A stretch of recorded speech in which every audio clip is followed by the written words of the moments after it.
Ke Amira. Me ya faru? Waye ɗaukan min 2000 a cikin nan? 2000 kuma? A cikin aljihun rigata aka ɗauki. Ka dai ƙara duba ko ka ajiye baka san inda ka ajiye. Amira kar ki raina min hankali.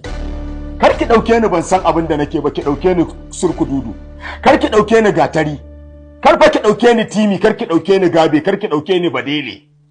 Haka ran nan aka ɗauke min 7,000 kin ga an haɗa nawa kenan. Ba na son wannan abin Amira. Ki fito min da kuɗi na Amira. Ni fa ba na sata, ni ban ɗaukan maka kuɗi ba. Sani ni kuma ni ƙarya ne miki kenan. Kar ki raina min hankali Amira. Wallahi ki fito min da kuɗi na 2000. Wancan 7,000 da aka sace min ba komai. Wallahi in kina son mu zauna lafiya ki fito min da kuɗi na. An mun sata. Ya za in ɗaukan maka kuɗi ni gaskiya ba ɓarauniya bace ni. Ƙarya nake kenan. Ƙarya nake kenan ko? Ƙarya nake kenan ba zan ajiye abu a gidana ba. Inna lillahi wa inna ilaihi raji'un. Kala sata kuma? Kala mata ne? Kala mata kai mana. Kala mata ne? Yi mana. Shikenan ba zan tambayi haƙƙina ba. Sai ki ce na kala mata. Ko? Saboda ni ba ni da uwar da za ta shigo nan ni ta tare min. Ko? Tunda ke uwar ta ce. Ikon Allah. Wallahi umma ni ba na sata. To ya ma za a ce gida daga kai sai ita a cikin gidan nan ko ƴan aiki fa babu. Amma a ce wai kai dai ka lalubi dai inda ka ajiye kuɗinka ko kuma ka siyi abu a waje. Kamar yaya? Kwaya nake sha?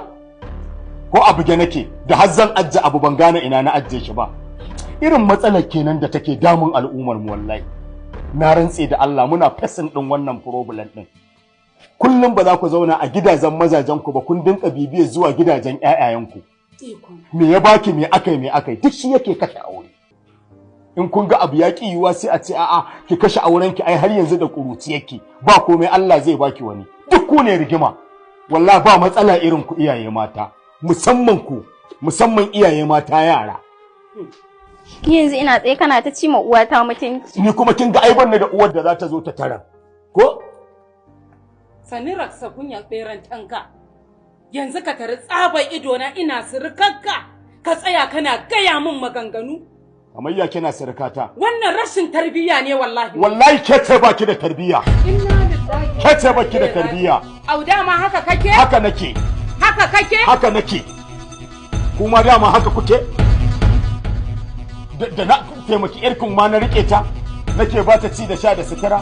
Duk mutumin da ya rike aure a yanzu wallahi abin a gode masa ne a janjina masa ba abin a tsine masa ko a la'ance shi ba ko a yi mar wulakanci.